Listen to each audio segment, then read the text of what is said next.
Hi everyone, ನಾನು ನಿಮ್ಮ ಮೊಹಮ್ಮದ್ ಹುಸೇನ್ ನಾಯ್ಕರ್. ಈಗ ಎಲ್ಲ ವಿದ್ಯಾರ್ಥಿಗಳ second P U C exam ಮುಗಿದಾಗಿದೆ. ಸೊ ಎಲ್ಲರೂ ಎಂಜಾಯ್ ಮಾಡ್ತಾ ಇದ್ದೀರಾ. ಸೊ ಕೆಲವೊಂದು ವಿದ್ಯಾರ್ಥಿಗಳು ಯೋಚನೆ ಮಾಡ್ತಾ ಇದ್ದಾರೆ, ಸೊ ಮುಂದೆ ಫ್ಯೂಚರ್ ನಲ್ಲಿ ಏನ್ ಮಾಡಬೇಕು ಅದು ಇದು ಅಂತ ಹೇಳಿ. ಸೊ ಫಸ್ಟ್ ಆಫ್ ಆಲ್ ನೋಡಿ, ಎಂಜಾಯ್ ಮಾಡಿ. ನೆಕ್ಸ್ಟ್ ಒಂದು ವಾರದವರೆಗೆ ಎಂಜಾಯ್ ಮಾಡಿ, ಫುಲ್ ಎಂಜಾಯ್ ಮಾಡಿ. ಸೊ ಇಷ್ಟು ಎಫರ್ಟ್ ಹಾಕಿದ್ದೀರಾ.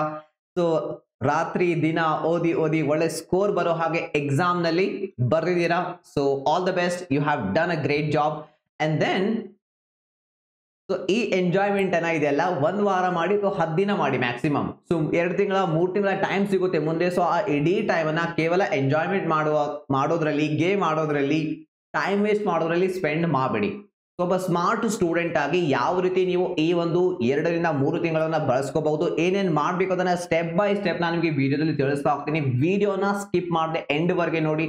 ಯಾಕೆಂದ್ರೆ ಈ 2-3 ತಿಂಗಳಲ್ಲಿ ನೀವು ಮಾಡಬಹುದಾಗಿರುವಂತಹ ಕೆಲವೊಂದು ತಪ್ಪುಗಳಿಂದ ನಿಮ್ಮ ಇಡೀ ಕರಿಯರ್ ಮೇಲೆ ಒಂದು ನೆಗೆಟಿವ್ ಇಂಪ್ಯಾಕ್ಟ್ ಬೀಳಬಹುದು. ನಾಳೆ ನೀವು ಕಾಂಪಿಟೇಷನ್ ಅಲ್ಲಿ ಸೋಲನ್ನ ಅನುಭವಿಸಬಹುದು. ಸೊ ನೆನ್ಪಿಟ್ಕೊಳ್ಳಿ, ಇಲ್ಲಿವರೆಗೆ second P U C exam ನಲ್ಲಿ ಕಾಂಪಿಟೇಷನ್ ಇರಲಿಲ್ಲ. ಇತ್ತ ಕಾಂಪಿಟೇಷನ್ ಇಲ್ಲ. ಕಾಂಪಿಟೇಷನ್ ಅಂದ್ರೆ ಏನು? ಕಾಂಪಿಟೇಷನ್ ನಲ್ಲಿ ಕೆಲವೊಬ್ರು ಗೆಲ್ತಾರೆ ಅಂಡ್ ಕೆಲವೊಬ್ರು ಸೋಲನ್ನ ಅನುಭವಿಸ್ತಾರೆ. ಆದ್ರೆ ನಿಮ್ಮ second P U C exam ನಲ್ಲಿ ಆ ರೀತಿ ಅಲ್ಲ. ಎಲ್ಲರೂ ಪಾಸ್ ಆಗ್ಬಹುದು, ಎಲ್ಲರೂ 90% ಮಾಡಬಹುದು, ಅಲ್ಲಿ ಯಾರು ಸೋಲಿಕ್ಕೆ ಸಾಧ್ಯ ಇಲ್ಲ. ಬಟ್ ಕಾಂಪಿಟೇಷನ್ ಅಂದ್ರೆ ಅದರಲ್ಲಿ ಕೆಲವೊಂದು ಜನ ಸೋಲ್ತಾರೆ, ಕೆಲವು ಜನ ಗೆಲ್ತಾರೆ. ಸೊ ಇನ್ನ ಮೇಲೆ ನೀವು ಕಾಂಪಿಟೇಷನ್ ಫೇಸ್ ಮಾಡ್ಲಿಕ್ಕೆ ಸ್ಟಾರ್ಟ್ ಮಾಡ್ತೀರಾ, ನಿಮ್ಮ ಕರಿಯರ್ ಮೇಲೆ ಫೋಕಸ್ ಮಾಡ್ಲಿಕ್ಕೆ ಸ್ಟಾರ್ಟ್ ಮಾಡ್ತೀರಾ. ಸೊ ಏನೇನ್ ಸ್ಟೆಪ್ಸ್ ನೀವು ತಗೋಬಹುದು, ಈ 2-3 ತಿಂಗಳಲ್ಲಿ ನೀವು ಯಾವ ಸ್ಕಿಲ್ಸ್ ಕಲಿಬಹುದು ಅಂಡ್ ಯಾವ ರೀತಿ ಕಾಂಪಿಟೇಷನ್ ಅಲ್ಲಿ ಯಾವಾಗ್ಲೂ ಮುಂದಿರಬಹುದು, ಅದನ್ನ ಸ್ಟೆಪ್ ಬೈ ಸ್ಟೆಪ್ ತಿಳಿಸ್ತಾ ಹೋಗ್ತೀನಿ, ಬನ್ನಿ. ಸೊ ಇಲ್ಲಿದೆ ಡಾಕ್ಟರ್ APJ ಅಬ್ದುಲ್ ಕಲಾಂ ರವರ ಒಂದು ಕೋಟ್ ನನಗೆ ಯಾವಾಗ್ಲೂ ನೆನಪು ಬರುತ್ತೆ.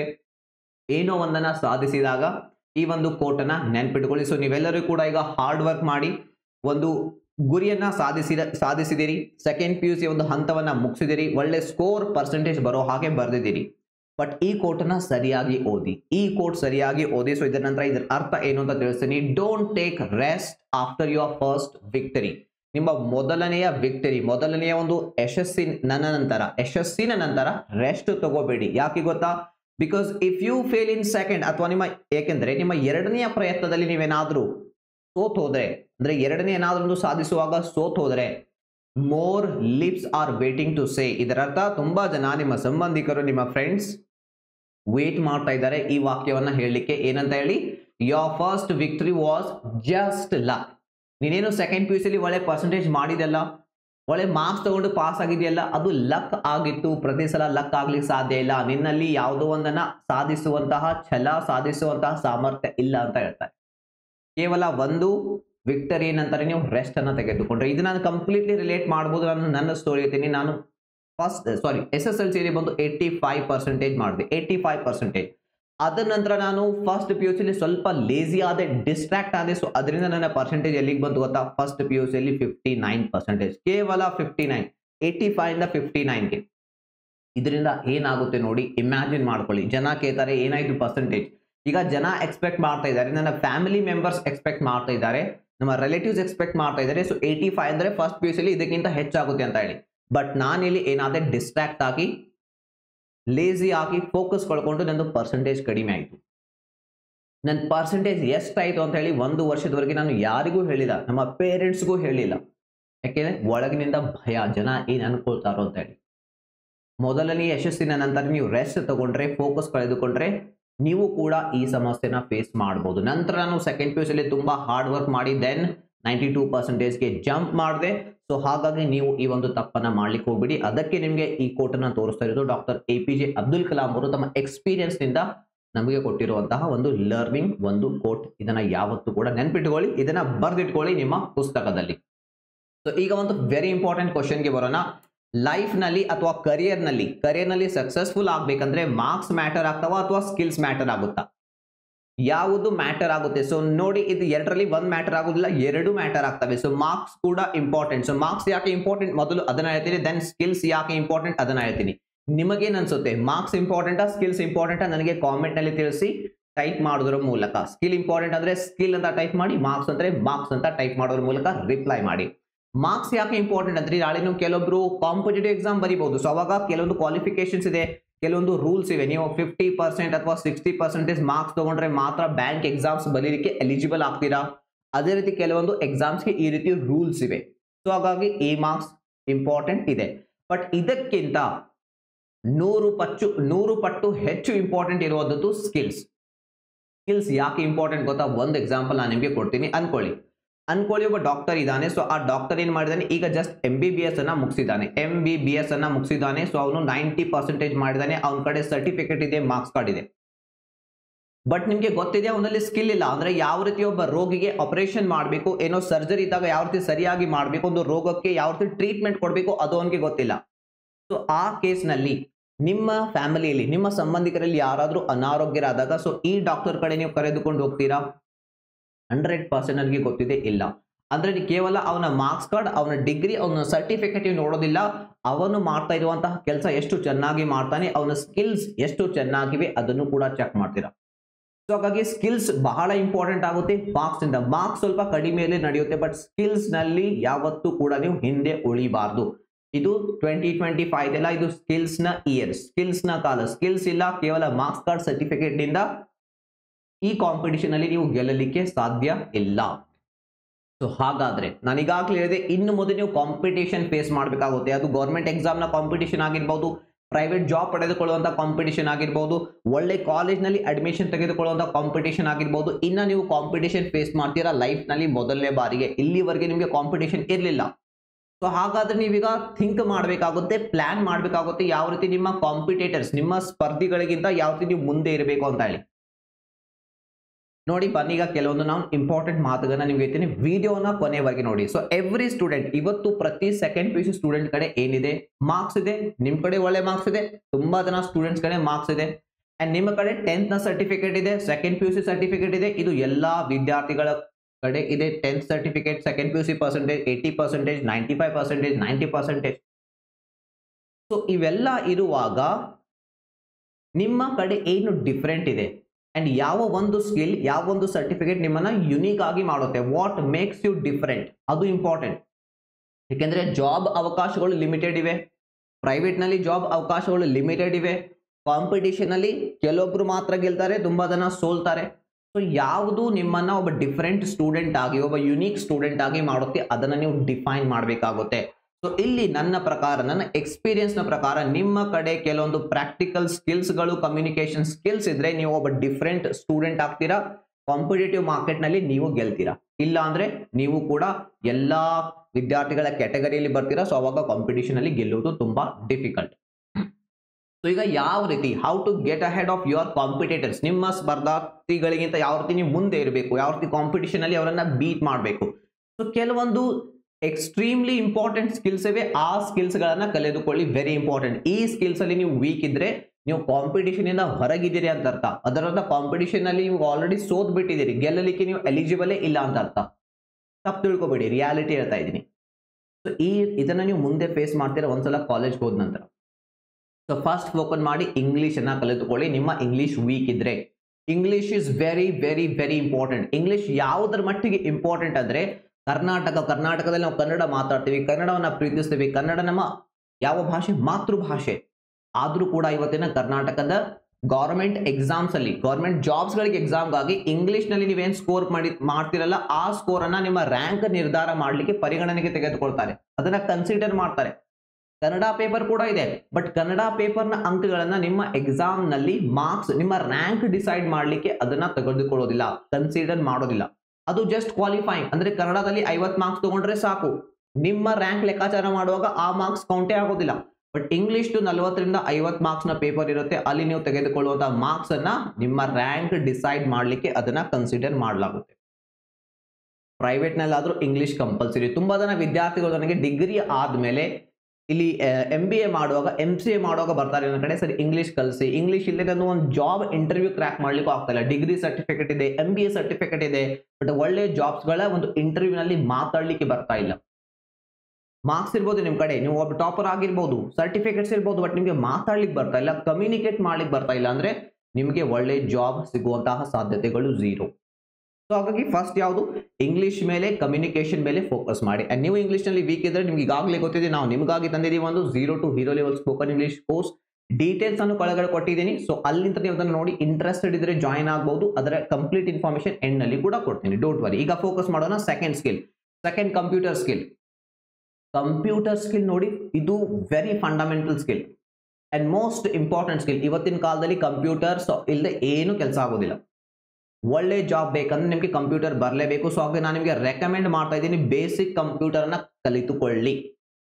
ಅಂಡ್ ಕಲಿತ ನಂತರ ಅದನ್ನ ಯೂಸ್ ಮಾಡ್ತಾ ಇರಿ, ಇಲ್ಲಾಂದ್ರೆ ಮರ್ತೋಗ್ತೀರಾ. ಇದು ವೆರಿ ಇಂಪಾರ್ಟೆಂಟ್. ಅದರ ನಂತರ ಪಬ್ಲಿಕ್ ಸ್ಪೀಕಿಂಗ್. ಸೊ ಜನರ ಮುಂದೆ ನಿಮಗೆ ನಿಂತು ಮಾತಾಡಲಿಕ್ಕೆ ಬರಬೇಕು, ಆ ಧೈರ್ಯ ನಿಮ್ಮಲ್ಲಿ ಇರಬೇಕು. ಫಸ್ಟ್ ಇವೆರಡಕ್ಕೆ ಪ್ರಯಾರಿಟಿ ಕೊಡಿ, ಆದ್ಯತೆ ಕೊಡಿ. ಅದರ ನಂತರ ಪಬ್ಲಿಕ್ ಸ್ಪೀಕಿಂಗ್ ಮೇಲೆ ವರ್ಕ್ ಮಾಡಿ. And then finally work and gain practical experience. ಇಡೀ ದಿನ ಕಲಿತಾ ಇರಿ ಅಂತ, ಬುಕ್ ಓದ್ತಾ ಇರಿ ಅಂತ ನಾನು ಹೇಳ್ತಾ ಇಲ್ಲ. ಈ ಒಂದು 2-3 ತಿಂಗಳಲ್ಲಿ ಎಲ್ಲಾದ್ರೂ ಕಂಪನಿಗಳಲ್ಲಿ ವರ್ಕ್ ಮಾಡಿ, ಕೆಲಸ ಮಾಡಿ. ಅವರು ಸ್ಯಾಲರಿ ಕೊಡ್ತಾ ಇಲ್ಲ, ಫ್ರೀ ಆಗಿ ವರ್ಕ್ ಮಾಡ್ತಾ ಇರುವಂತ ಅವಶ್ಯಕತೆ ಬೀಳ್ತಾ ಇದೆ ಅಂದ್ರೆ ಫ್ರೀ ಆಗಿನೇ ವರ್ಕ್ ಮಾಡಿ. ಇದನ್ನ ಕೇಳಿ ನೀವು ಶಾಕ್ ಆಗ್ಬೋದು, ಸರ್ ನಾನು ಫ್ರೀ ಆಗಿ ಕೆಲಸ ಮಾಡ್ಬೇಕಾ? ಎಸ್, ತುಂಬಾ ಜನ ಕೆಲಸ ಮಾಡ್ತಾರೆ. MBA ಆದ್ಮೇಲೆ, ಡಿಗ್ರಿ ಮುಗಿಸಿದ ಮೇಲೆ ಕಲಿಬೇಕಂದ್ರೆ ಮಾಡ್ಬೇಕಾಗುತ್ತೆ. ನೀವು ಇಲ್ಲಿ ಗಳಿಸುವಂತಹ ಪ್ರಾಕ್ಟಿಕಲ್ ಎಕ್ಸ್ಪೀರಿಯನ್ಸ್ ಇದೆಯಲ್ಲ, ಅದು ಯಾವುದೇ ಕಾಲೇಜ್ ಸ್ಕೂಲ್ ನಲ್ಲಿ ನಿಮಗೆ ಸಿಗೋದಿಲ್ಲ. 2-3 ತಿಂಗಳಲ್ಲಿ ಎಲ್ಲಾದ್ರೂ ಕೆಲಸ ಮಾಡಿ. ಸ್ಯಾಲರಿ ಕೊಟ್ರೆ ಓಕೆ, ಕೊಡ್ಲಿಲ್ಲ ಅಂದ್ರೂ ಕೂಡ ಕೆಲಸ ಕಲಿಯುವಂತ ಉದ್ದೇಶದಿಂದ ಕೆಲಸ ಮಾಡಿ. ಇದರಿಂದ ನಿಮಗೆ ತುಂಬಾ ಎಕ್ಸ್ಪೀರಿಯನ್ಸ್ ಸಿಗುತ್ತೆ. ನಿಜವಾಗಿ ಈ ರಿಯಲ್ ವರ್ಲ್ಡ್ ಯಾವ ರೀತಿ ಆಪರೇಟ್ ಮಾಡುತ್ತೆ ಅದು ನಿಮಗೆ ಗೊತ್ತಾಗುತ್ತೆ, ಸರಿನಾ? ಅಂಡ್ ದೆನ್ ಈ 2-3 ತಿಂಗಳನ್ನ ಯಾವ ರೀತಿ ನೀವು ನೆಕ್ಸ್ಟ್ ಸ್ಪೆಂಡ್ ಮಾಡಬೇಕು. ಒಬ್ಬ ಸ್ಟೂಡೆಂಟ್, ಸ್ಮಾರ್ಟ್ ಸ್ಟೂಡೆಂಟ್ ಯಾವ ರೀತಿ 2-3 ತಿಂಗಳನ್ನ ಸ್ಪೆಂಡ್ ಮಾಡ್ತಾನೆ, ಅಥವಾ ನಿಮ್ಮ ಜಾಗದಲ್ಲಿ ನಾನಿದ್ರೆ ನಾನು ಯಾವ ರೀತಿ 2-3 ತಿಂಗಳನ್ನ ಕಳೀತಿದ್ದೆ, ಯಾವ ರೀತಿ ಸ್ಪೆಂಡ್ ಮಾಡ್ತಿದ್ದೆ. ಫಸ್ಟ್ ನೋಡಿ, ನಾನು ನನ್ನ ವೀಕ್ನೆಸ್ ಮೇಲೆ ವರ್ಕ್ ಮಾಡ್ತಿದ್ದೆ. ನಂದು ಏನು ವೀಕ್ ಇದೆ ಅಂಡ್ ಯಾವ ಸ್ಕಿಲ್ಸ್ ನನಗೆ ಫ್ಯೂಚರ್ ನಲ್ಲಿ ಅವಶ್ಯಕತೆ ಇದೆ, ಅದರ ಮೇಲೆ ನಾನು ವರ್ಕ್ ಮಾಡ್ತಿದ್ದೆ. ನಾನು ಸೆಕೆಂಡ್ PUC ಆದಾಗ ಇಂಗ್ಲಿಷ್ ನನಗೆ ಬರ್ತಿತ್ತು, ಬಟ್ ನಾನು ಇಂಗ್ಲಿಷ್ ನಲ್ಲಿ ಕಾನ್ಫಿಡೆಂಟ್ ಆಗಿ ಮಾತಾಡೋದಲ್ಲ, ಇಂಗ್ಲಿಷ್ ಅಲ್ಲಿ ಪರ್ಫೆಕ್ಟ್ ಆಗಬೇಕಾಗಿತ್ತು. ಸೊ ಅದಕ್ಕೆ ನಾನು ಫೋಕಸ್ ಮಾಡಿದೆ ಇಂಗ್ಲಿಷ್ ಮೇಲೆ, ಅಂಡ್ ದೆನ್ ಕಂಪ್ಯೂಟರ್ ಸ್ಕಿಲ್ ಕಲಿಯೋದ್ರ ಮೇಲೆ. ನಿಮ್ದು ಯಾವುದು ವೀಕ್ನೆಸ್ ಇದೆ ಅದನ್ನ ಗುರುತಿಸ್ಕೊಳ್ಳಿ, ಆ ಒಂದು ವೀಕ್ನೆಸ್ ಮೇಲೆ ವರ್ಕ್ ಮಾಡಿ. ನೆಕ್ಸ್ಟ್ 2 ತಿಂಗಳವರೆಗೆ 2 ತಿಂಗಳ ಕಂಪ್ಲೀಟ್ ಎಂಜಾಯ್ಮೆಂಟ್ ಮಾಡಿದ್ರೆ ನೀವು ನಿಮ್ಮ ಜೀವನವನ್ನ ವೇಸ್ಟ್ ಮಾಡ್ತಾ ಇದ್ದೀರಾ. ಕಾಂಪಿಟೇಷನ್ ಅಲ್ಲಿ ನೀವು ಹಿಂದೆ ಉಳಿತಾ ಇದ್ದೀರಾ. And then learn a skill, ಯಾವ್ದಾದ್ರು ಒಂದು ಹೊಸ ಸ್ಕಿಲ್ ಅನ್ನ ಕಲೀರಿ ನೆಕ್ಸ್ಟ್ 2-3 ಮಂತ್ಸ್ ಒಳಗಡೆ. ಅಂಡ್ ದೆನ್ ಬುಕ್ಸ್ ಗಳನ್ನ ಓದಿ. ಇಲ್ಲಿವರೆಗೆ ನೀವು ಕೇವಲ ನಿಮ್ಮ ಕಾಲೇಜ್ ನ ಬುಕ್ಸ್ ಓದಿದ್ದೀರಾ, ಅದನ್ನ ಬಿಟ್ಟು ಸ್ವಲ್ಪ ಹೊರಗಡೆ ಬಂದು ಕರಿಯರ್ ಬಗ್ಗೆ, ಬೇರೆ ಬೇರೆ ಫೀಲ್ಡ್ ಗಳ ಬಗ್ಗೆ 1-2-3 ಬುಕ್ಸ್ ಅನ್ನ ಓದಿ ನೆಕ್ಸ್ಟ್ 2-3 ತಿಂಗಳದ ಒಳಗಡೆ.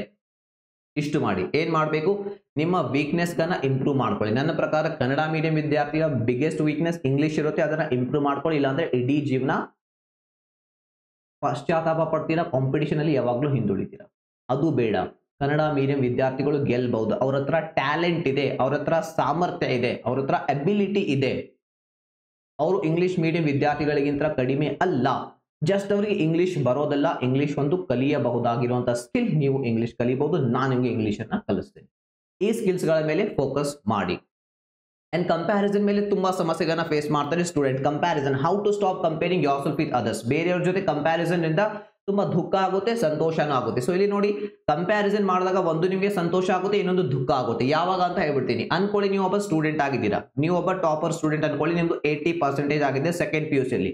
ಈಗ ನೀವು ಕಂಪೇರ್ ಮಾಡಿದ್ರಿ ಅಂತ ಅನ್ಕೊಳ್ಳಿ, ನಿಮ್ಮೊಬ್ಬ ಫ್ರೆಂಡ್ ಇದ್ದಾನೆ, ಅವನು 60% ಆಗಿದೆ. ಅವನ ಜೊತೆ ಕಂಪೇರ್ ಮಾಡಿದ್ರೆ ನಿಮಗೆ ತುಂಬಾ ಸಂತೋಷ ಆಗುತ್ತೆ. ಅಂಡ್ ಇದೇ ಟೈಮ್ ನಲ್ಲಿ ನಿಮಗಿಂತ ಹೆಚ್ಚು ಸ್ಕೋರ್ ಮಾಡಿರುವಂತಹ ಸ್ಟೂಡೆಂಟ್ ಕೂಡ ಇದ್ದಾರೆ ಅನ್ಕೊಳ್ಳಿ, ಯಾರೊಬ್ರು 90% ಮಾಡಿದ್ದಾರೆ, ಅವ್ರ ಜೊತೆ ಕಂಪೇರ್ ಮಾಡಿದಾಗ ನಿಮ್ಗೆ ಏನಾಗುತ್ತೆ, ದುಃಖ ಆಗುತ್ತೆ. ಸೊ ಈ ರೀತಿ ಕಂಪ್ಯಾರಿಸನ್ ಯಾವತ್ತೂ ಸರಿಯಲ್ಲ. ಇದರಿಂದ ಏನಾಗುತ್ತೆ, ಟೆನ್ಷನ್ ಆಗುತ್ತೆ, ಡಿಪ್ರೆಷನ್ ಅಲ್ಲಿ ಹೋಗ್ತೀರಾ. ಸೊ ಈ ರೀತಿಯ ಕಂಪ್ಯಾರಿಸನ್ ಯಾವತ್ತೂ ಮಾಡಬೇಡಿ. ಇದನ್ನ ಯಾವ ರೀತಿ ಸೈಂಟಿಫಿಕಲಿ ಸಾಲ್ವ್ ಮಾಡಬೇಕು ಅದನ್ನ ಹೇಳ್ಕೊಡ್ತೀನಿ, ಒಂದ್ಸಲ ವಿಡಿಯೋ ಸರಿಯಾಗಿ ನೋಡಿ. ಇಲ್ಲಾಂದ್ರೆ ಇಡೀ ಜೀವನ ಈ ಕಂಪ್ಯಾರಿಸನ್ ಅಲ್ಲಿ ಹೋಗುತ್ತೆ ನಿಮ್ದು. ಕಂಪ್ಯಾರಿಸನ್ ಇಂದ ಕೆಲವೊಂದು ಸಮಯದವರೆಗೆ ಸಂತೋಷ, ಅದು ತುಂಬಾ ಟೆಂಪರರಿ. ಅದರ ನಂತರ ಬರುತ್ತೆ ದುಃಖ. ಅನ್ಕೊಳ್ಳಿ, ನೀವು ಒಬ್ಬ ಶ್ರೀಮಂತ ಇದ್ದೀರಿ, ಇನ್ನೊಂದು ಎಕ್ಸಾಂಪಲ್ ಕೊಡ್ತಾ ಇದ್ದೀನಿ. ಶ್ರೀಮಂತ ಇದ್ದೀರಿ ಅಂತ ಅನ್ಕೊಳ್ಳಿ, ಒಬ್ಬ ಶ್ರೀಮಂತ ಇದ್ದೀರಿ, ನೀವು ಒಬ್ಬ ಬಡ ವ್ಯಕ್ತಿ ಜೊತೆ ಕಂಪ್ಯಾರಿಸನ್ ನಿಮಗೆ ಮಾಡ್ಕೊಂಡ್ರೆ ಸಂತೋಷ, ತುಂಬಾ ಸಂತೋಷ ಆಗುತ್ತೆ. ಅಂಡ್ ಈ ಜಗತ್ತಿನಲ್ಲಿ ನಿಮಗಿಂತ ಹೆಚ್ಚು ಸಂತೋಷ ಇರುವಂತ ವ್ಯಕ್ತಿಗಳು ಕೂಡ ಇದ್ದಾರೆ, ಹೆಚ್ಚು ಶ್ರೀಮಂತ ಇರುವಂತ ವ್ಯಕ್ತಿಗಳು ಕೂಡ ಇದ್ದಾರೆ. ಅವ್ರ ಜೊತೆ ಕಂಪೇರ್ ಮಾಡಿದಾಗ ನಿಮಗೆ ದುಃಖನೂ ಆಗುತ್ತೆ.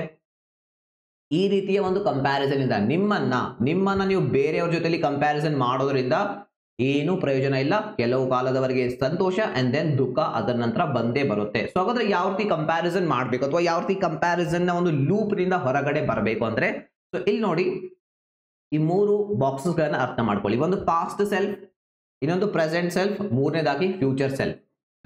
ನೀವು ಪಾಸ್ಟ್ ನಲ್ಲಿ ಏನಿದ್ದೀರಿ ಅಂದ್ರೆ ಸೆಕೆಂಡ್ PUC ಇದ್ದಾಗ ಯಾವ ರೀತಿ ಇದ್ರಿ, ನಿಮ್ಮ ನಾಲೆಜ್ ಎಷ್ಟಿತ್ತು, ನಿಮ್ಮ ಸ್ಕಿಲ್ಗಳು ಯಾವ ರೀತಿ ಇದ್ವು. ಈಗ ನೀವು ಸೆಕೆಂಡ್ PUC ಬಂದ್ರೆ ಸೆಕೆಂಡ್ PUC ಮುಗಿಸಿದ್ರಿ, ಈಗ ನಿಮ್ಮ ಹತ್ರ ಯಾವ ಹೊಸ ಸ್ಕಿಲ್ ಇವೆ, ಎಷ್ಟು ಇಂಪ್ರೂವ್ಮೆಂಟ್ ಆಗಿದೆ ಇಲ್ಲಿಂದ ಇಲ್ಲಿಗೆ ಬಂದಾಗ, ಅದು ನಿಮ್ಮ ಪ್ರೆಸೆಂಟ್ ಸೆಲ್ಫ್ ಈಗಿರುವಂತದ್ದು. ಅಂಡ್ ದೆನ್ ಒಂದು ಫ್ಯೂಚರ್ ಸೆಲ್ಫ್ ಕ್ರಿಯೇಟ್ ಮಾಡಿ. ಅಂದ್ರೆ ನಾನು ಭವಿಷ್ಯದಲ್ಲಿ ಏನ್ ಮಾಡಬೇಕು, ಯಾವ ಗೋಲ್ ಅಚೀವ್ ಮಾಡಬೇಕು, ನಾನು ಯಾವ ರೀತಿಯ ವ್ಯಕ್ತಿ ಆಗಬೇಕು, ಅದಕ್ಕೆ ಯಾವ ರೀತಿಯ ಸ್ಕಿಲ್ಸ್ಗಳು ಬೇಕು, ಅದಕ್ಕೆ ಯಾವ ರೀತಿಯ ನಾಲೆಜ್ ಬೇಕು, ಅದಕ್ಕಾಗಿ ಯಾವ ರೀತಿಯ ಯಾವ ರೀತಿ ಹ್ಯಾಬಿಟ್ಸ್ ನಾನು ಡೆವಲಪ್ ಮಾಡಬೇಕು ಅದನ್ನ ನೋಟ್ ಡೌನ್ ಮಾಡ್ಕೊಳ್ಳಿ. ಎವ್ರಿ ಡೇ ಕಂಪ್ಯಾರಿಸನ್ ಮಾಡಿದ್ರೆ ಮಾತ್ರ ಬೆಳಿತೀರಾ ಲೈಫ್ ನಲ್ಲಿ. ಬಟ್ ಬೇರೆಯವರ ಜೊತೆ ಅಲ್ಲ, ನಿಮ್ಮ ಜೊತೆಯಲ್ಲಿ ನಿಮ್ಮ ಪ್ರೆಸೆಂಟ್ ಸೆಲ್ಫ್ ಅನ್ನ ಈಗ ಏನಿದ್ದೀರಿ, ನಾಳೆ ಭವಿಷ್ಯದಲ್ಲಿ ಏನಾಗಬೇಕು. ಸೊ ಆ ಸ್ಕಿಲ್ಸ್, ನಾನು ನನ್ನ ಫ್ಯೂಚರ್ ಸೆಲ್ಫ್ಗೆ ಎಷ್ಟು ಕ್ಲೋಸ್ ಆಗಿದ್ದೀನಿ, ಎಷ್ಟು ನಾನು ನನ್ನ ಫ್ಯೂಚರ್ ಗುರಿಯ ಹತ್ರ ಹೋಗ್ತಾ ಇದ್ದೀನಿ ಪ್ರತಿದಿನ, ಅದು ಸ್ಕಿಲ್ಸ್ ನ ಮೂಲಕ, ನಾಲೆಜ್ ನ ಮೂಲಕ, ನಿಮ್ಮ ಒಳ್ಳೆ ಹ್ಯಾಬಿಟ್ಸ್ ಗಳ ಮೂಲಕ. ಈ ರೀತಿ ಡೈಲಿ ಕಂಪ್ಯಾರಿಸನ್ ಮಾಡಿ, ಬಟ್ ಬೇರೆಯವ್ರ ಜೊತೆ ಅಲ್ಲ. ಅಲ್ಲಿ ಸಂತೋಷ ದುಃಖ ಇದೆ, ಅಲ್ಲಿ ಬೆಳವಣಿಗೆ ಇಲ್ಲ. ಇಲ್ಲಿ ಏನಿದೆ ಗೊತ್ತಾ, ಬೆಳವಣಿಗೆ ಇದೆ. ಇಲ್ಲಿ ನಿಮಗೆ ಗ್ರೋತ್ ಸಿಗುತ್ತೆ, ನೀವು ಒಬ್ಬ ಒಳ್ಳೆ ವ್ಯಕ್ತಿಯಾಗಿ ಡೆವಲಪ್ ಆಗ್ತೀರಾ. ಇದನ್ನ ಅಪ್ಲೈ ಮಾಡಿ. ನಾನು ಈಗಾಗಲೇ ಹೇಳಿದ ಹಾಗೆ, ನೀವು ಇಂಗ್ಲಿಷ್ ನಲ್ಲಿ ಸಮಸ್ಯೆ ಫೇಸ್ ಮಾಡ್ತಾ ಇದ್ರೆ ನಿಮಗೆ ಒಳ್ಳೆ ಒಂದು ಅವಕಾಶ. ನೀವು ಇಂಗ್ಲಿಷ್ ನನಗೆ ಅರ್ಥ ಆಗ್ತಾ ಇಲ್ಲ ಅನ್ನುವಂಥ ಸಮಸ್ಯೆ ಫೇಸ್ ಮಾಡ್ತಾ ಇದ್ರೆ, ಸರ್ ನನಗೆ ಇಂಗ್ಲಿಷ್ ವಾಕ್ಯ ಮಾಡಿ ಬರೀಲಿಕ್ಕೆ ಬರ್ತಾ ಇಲ್ಲ, ಅದನ್ನ ತುಂಬಾ ಫೇಸ್ ಮಾಡಿದ್ದೀನಿ first PUC, second PUC and English ನನಗೆ ಕಾನ್ಫಿಡೆಂಟ್ ಆಗಿ ಮಾತಾಡ್ಲಿಕ್ಕೆ ಬರ್ತಾ ಇಲ್ಲ. ಅಂಡ್ ನಾನು ಒಬ್ಬ ಕನ್ನಡ ಮೀಡಿಯಂ ಸ್ಟೂಡೆಂಟ್ ಆಗಿದ್ರು ಕೂಡ ನನಗೆ ಫ್ಲೂಯೆಂಟ್ ಆಗಿ, ಪರ್ಫೆಕ್ಟ್ ಆಗಿ ಇಂಗ್ಲಿಷ್ ಮಾತಾಡುವ, ಇಂಗ್ಲಿಷ್ ಕಲಿಯುವ ಆಸೆ ಇದೆ ಅಂದ್ರೆ, ನಿಮಗಾಗಿನೇ ನಾನು ತರ್ತಾ ಇದ್ದೀನಿ 0 to hero level spoken English course. ಅಂದ್ರೆ ಏನ್ ಸರ್, 0 ಇಂದ ಹೀರೋ ಲೆವೆಲ್ ವರೆಗೆ, ಬೇಸಿಕ್ ನಿಂದ ಅಡ್ವಾನ್ಸ್ ಲೆವೆಲ್ ವರೆಗೆ ಇದರಲ್ಲಿ ನಿಮಗೆ ಇಂಗ್ಲಿಷ್ ಅನ್ನ ಕಲಿಸಲಾಗುತ್ತೆ.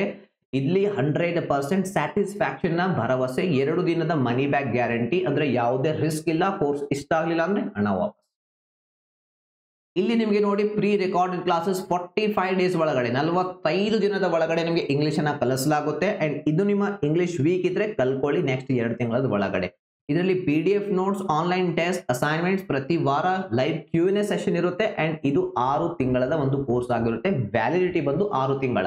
ಕ್ಲಾಸಸ್ ಅನ್ನ ನೀವು 2-3 ಬಾರಿ ನೋಡಬಹುದು, ಟೆಸ್ಟ್ ಗಳನ್ನ 10-15 ಬಾರಿ ಅಟೆಂಪ್ಟ್ ಮಾಡಬಹುದು. ಅದರಿಂದ ಒಳ್ಳೆ ಪ್ರಾಕ್ಟೀಸ್ ನಿಮ್ದು ಆಗುತ್ತೆ. ಅಂಡ್ ಈ ಕೋರ್ಸ್ ನ ಪ್ರೈಸ್ ಬಂದು ಈ ರೀತಿ ಇದೆ. ಸೊ ಕೋರ್ಸ್ ನ ಪ್ರೈಸ್ ಬಂದು 2,500 ರೂಪಾಯಿ ಇದೆ. ಬಟ್ ಇದ್ರ ಮೇಲೆ ನಿಮಗೆ ಒಂದು ಒಳ್ಳೆ ಡಿಸ್ಕೌಂಟ್ ಕೂಡ ಸಿಗ್ತಾ ಇದೆ. ಇದು ನಿಮ್ಗೆ ಈಗಾಗಲೇ ಗೊತ್ತಿದೆ. ಸೊ ಈ ಡಿಸ್ಕೌಂಟ್ ನಾವು ಮೊದಲು 300 ವಿದ್ಯಾರ್ಥಿಗಳಿಗೆ ಕೊಟ್ಟಿದ್ವಿ. ಸೀಟ್ಸ್ ಫುಲ್ ಆದ ನಂತರ ಇದನ್ನ ಕೆಲವೊಂದು ವಿದ್ಯಾರ್ಥಿಗಳ ರಿಕ್ವೆಸ್ಟ್ ನ ಮೇರೆಗೆ ಇದನ್ನ ಎಕ್ಸ್ಟೆಂಡ್ ಮಾಡಲಾಗಿತ್ತು. ಸೊ ಈ ಪ್ರೈಸ್ ಅನ್ನ, ಸೊ ಬಟ್ ಈ ಬಾರಿ ಕೂಪನ್ ಕೋಡ್ ಡಿಫರೆಂಟ್ ಇದೆ. ಇದು ಕೂಡ ಕೇವಲ 100 ವಿದ್ಯಾರ್ಥಿಗಳಿಗೆ ಮಾತ್ರ ಇದೆ. ಇದರಲ್ಲಿ ಈಗಾಗಲೇ ಹಲವಾರು ಸೀಟ್ಸ್ ಗಳು ಫುಲ್ ಆಗಿವೆ, ಕೆಲವೊಂದು ಮಾತ್ರ ಉಳಿದಿವೆ. ಸೊ ಆ ಒಂದು ಸೀಟ್ಸ್ ನ ನೀವು ಸದುಪಯೋಗ ಪಡೆದುಕೊಳ್ಳಬಹುದು. ಸೊ ಕೂಪನ್ ಕೋಡ್ ಬಂದು ನೋಡಿ, ನೆಕ್ಸ್ಟ್ 100 ಅಂತ ಇದೆ. ಸೊ ಇದನ್ನ ಅಪ್ಲೈ ಮಾಡಿದ್ರೆ ನಿಮಗೆ ಇಲ್ಲಿ 850 ರೂಪಾಯಿಯ ಡಿಸ್ಕೌಂಟ್ ನಿಮಗೆ ಸಿಗುತ್ತೆ. ಅದರ ನಂತರ ಈ ಕೋರ್ಸ್ ನ ಪ್ರೈಸ್ ಬಂದು 2,500 ರೂಪಾಯಿ ಆಗುತ್ತೆ. ಇದರ ನಂತರ ಈ ಒಂದು ಆಫರ್ ಎಕ್ಸ್ಟೆಂಡ್ ಆಗೋದಿಲ್ಲ. ಸೊ ಇವತ್ತೇ ಹೋಗಿ ನೀವು ಇಂಗ್ಲಿಷ್ ಅಲ್ಲಿ ಸಮಸ್ಯೆ ಫೇಸ್ ಮಾಡ್ತಾ ಇದ್ರೆ, ನೀವು ನಿಮ್ಮ ಇಂಗ್ಲಿಷ್ ನ ವೀಕ್ನೆಸ್ ಇಂಪ್ರೂವ್ ಮಾಡಿ, ನಾಳೆ ಕಾಂಪಿಟಿಷನ್ ಅಲ್ಲಿ ನೀವು ಯಾವಾಗಲೂ ಮುಂದೆ ಇರಬೇಕು, ಕಾಂಪಿಟಿಷನ್ ಅಲ್ಲಿ ಗೆಲ್ಲಬೇಕು ಅನ್ನುವಂತಹ ಆಸೆಯನ್ನ ಇಟ್ಕೊಂಡಿದ್ರೆ, ಅದರಲ್ಲಿ ಕೂಡ ಮುಖ್ಯವಾಗಿ ಇಂಗ್ಲಿಷ್ ಕಲಿಬೇಕು, ಇಂಗ್ಲಿಷ್ ಮಾತಾಡಬೇಕು ಅನ್ನುವಂತಹ ಆಸೆ ಇಟ್ಕೊಂಡಿದ್ರೆ ಬನ್ನಿ, ನಾನು ನಿಮಗೆ ಇಂಗ್ಲಿಷ್ ಅನ್ನ ಕಲಿಸ್ತೇನೆ. ಸೊ ಯಾವ ರೀತಿ ಜಾಯ್ನ್ ಆಗಬೇಕು, ಸೊ ಲಿಂಕ್ ನಾನು ಕೆಳಗಡೆ ಕೊಟ್ಟಿದ್ದೀನಿ, ನಮ್ಮ ವೆಬ್ಸೈಟ್ ಲಿಂಕ್. ಈಗಾಗಲೇ ನೀವು ನಮ್ಮ ಆಪ್ ಬಳಸ್ತಾ ಇರಬಹುದು, ಇಲ್ಲಾಂದ್ರೆ ಡೌನ್ಲೋಡ್ ಮಾಡ್ಕೊಳ್ಳಿ, ಲಿಂಕ್ ಕೆಳಗಡೆ ಕೊಡಲಾಗಿದೆ ಡಿಸ್ಕ್ರಿಪ್ಷನ್ ನಲ್ಲಿ. ಸೊ ಅಲ್ಲಿ ನೇರವಾಗಿ ನೀವು ಜಾಯ್ನ್ ಆಗಬಹುದು. ಈ ಒಂದು ಕೋರ್ಸ್ ಅನ್ನ ಈ ರೀತಿ ನಿಮಗೆ ಕಾಣಿಸುತ್ತೆ, ಕೋರ್ಸ್ ನ ಥಂಬ್ನೇಲ್. ಸೊ ಅದರ ಮೇಲೆ ಕ್ಲಿಕ್ ಮಾಡಿ ಕೂಪನ್ ಕೋಡ್ ಯಾವ್ದು ಬಳಸಬೇಕು, ನೆಕ್ಸ್ಟ್ 100 ಬಳಸಿ. ಅವಾಗ ನಿಮಗೆ 2,500 ರೂಪಾಯಿಂದ ಪ್ರೈಸ್ ಕಡಿಮೆ ಆಗುತ್ತೆ. ಎಷ್ಟಕ್ಕೆ, 1,659 ರೂಪಾಯಿಗೆ. ಸೊ ಅಷ್ಟು ಪೇ ಮಾಡಿ ನೀವು ಈ ಕೋರ್ಸ್ ಅನ್ನ ಜಾಯ್ನ್ ಆಗಬಹುದು. ಫೋನ್ ಪೇ, ಗೂಗಲ್ ಪೇ ಯಾವುದೇ ಇದ್ರೂ ಕೂಡ ಪೇ ಮಾಡಿ. ಸೊ ಏನೋ ಸಮಸ್ಯೆ ಇದ್ರೆ ಕಾಂಟ್ಯಾಕ್ಟ್ ಮಾಡಿ ಈ ಒಂದು ನಂಬರ್ಗೆ. ನಂಬರ್ ಕೂಡ ನಾನು ನಿಮಗೆ ಕೊಡ್ತಾ ಇದ್ದೀನಿ, 8150853340. ಏನಾದ್ರೆ ಡೌಟ್ಸ್ ಇದ್ರೆ, ಪೇಮೆಂಟ್ ಮಾಡೋದ್ರಲ್ಲಿ ಸಮಸ್ಯೆಗಳು ಆಗ್ತಾ ಇದ್ರೆ. ಸೊ ಈ ವಿಡಿಯೋ ನೋಡಿದ್ದಕ್ಕಾಗಿ ತುಂಬಾ ಧನ್ಯವಾದಗಳು. ಈ ವಿಡಿಯೋನ ನಿಮಗೆ ಹೆಲ್ಪ್ಫುಲ್ ಆಗಿದೆ ಅಂತ ಅನ್ಕೋತೀನಿ. ನಿಮ್ಮ ಇಂಗ್ಲಿಷ್ ವೀಕ್ನೆಸ್ ಇಲ್ಲ ಅಂದ್ರೆ ಇಂಗ್ಲಿಷ್ ಬಿಡಿ, ಬೇರೆ ಕಂಪ್ಯೂಟರ್ ಕಲ್ಕೊಳ್ಳಿ, ಪಬ್ಲಿಕ್ ಸ್ಪೀಕಿಂಗ್ ಕಲ್ಕೊಳ್ಳಿ, ಬೇರೆ ಸ್ಕಿಲ್ಸ್ ಅನ್ನ ಕಲ್ಕೊಳ್ಳಿ, ಒಳ್ಳೆ ಬುಕ್ಸ್ ಓದುವಂತ ಹ್ಯಾಬಿಟ್ ಅನ್ನ ಡೆವಲಪ್ ಮಾಡಿ. ಸೊ ಈ ವಿಡಿಯೋನ ನಿಮಗೆ ಹೆಲ್ಪ್ಫುಲ್ ಆಗಿದೆ ಅಂತ ಅನ್ಕೊಂಡಿದ್ದೀನಿ. ನನ್ನ ಎಕ್ಸ್ಪೀರಿಯನ್ಸ್ ಶೇರ್ ಮಾಡುವಂತ ಒಂದು ಪ್ರಯತ್ನ ಮಾಡಿದ್ದೀನಿ. Thank you so much. See you in the next video.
And ಇದರ ಕೋರ್ಸ್ ಪ್ರೈಸ್ ಬಂದು 2500 rupees ಇದೆ. ನಿಮ್ಗೆ ಈಗಾಗಲೇ ಗೊತ್ತಿದೆ, ನಾವು ಒಂದು ಅರ್ಲಿ ಬರ್ಡ್ ಡಿಸ್ಕೌಂಟ್ ಕೊಟ್ಟಿದ್ವಿ. ಸೊ ಆ ಡಿಸ್ಕೌಂಟ್ ಮುಗಿದೋಗಿತ್ತು, ಸ್ಟೂಡೆಂಟ್ಸ್ ಜಾಯ್ನ್ ಆಗಿದ್ರು, ಸೀಟ್ಸ್ ಫುಲ್ ಆಗಿದ್ದು. ಅಂಡ್ ನಿಮ್ಮ ವಿದ್ಯಾರ್ಥಿಗಳದ್ದು ರಿಕ್ವೆಸ್ಟ್ ನ ಮೇರೆಗೆ ಇದನ್ನ ಎಕ್ಸ್ಟೆಂಡ್ ಮಾಡಲಾಗಿತ್ತು ನೆಕ್ಸ್ಟ್ 100 ಸ್ಟೂಡೆಂಟ್ಸ್ಗೆ. ಅಂದ್ರೆ ನಿಮ್ಗೆ ಇಲ್ಲಿ 850 ರೂಪಾಯಿ ಡಿಸ್ಕೌಂಟ್ ಸಿಗ್ತಾ ಇತ್ತು. ಅರ್ಲಿಯರ್ ಮೊದಲು ಬೇರೆ ಕೂಪನ್ ಕೋಡ್ ಇತ್ತು, ಈಗ ಬೇರೆ ಕೂಪನ್ ಕೋಡ್ ಇದೆ. ಇದು ಕೇವಲ 100 ವಿದ್ಯಾರ್ಥಿಗಳಿಗೆ ಮಾತ್ರ. ಇದರಲ್ಲಿ ಆಲ್ರೆಡಿ ಸೀಟ್ಸ್ ಫಿಲ್ ಆಗಿವೆ, ಕೆಲವೊಂದು ಮಾತ್ರ ಉಳಿದಿವೆ. ಸೊ ಅದನ್ನ ನೀವು ಬಳಸ್ಕೊಂಡು, ನೀವು ಇಂಗ್ಲಿಷ್ ವೀಕ್ ಇದ್ರೆ, ಸಮಸ್ಯೆ ಇದ್ರೆ ನೀವು ಇದರ ಸದುಪಯೋಗ ಪಡೆದುಕೊಳ್ಳಬಹುದು. ಇಲ್ಲಿ ಕೂಪನ್ ಕೋಡ್ ಬೇರೆ ಇದೆ, ಸೊ ಈ ಕೂಪನ್ ಕೋಡ್ ಅನ್ನ ಬಳಸಿ.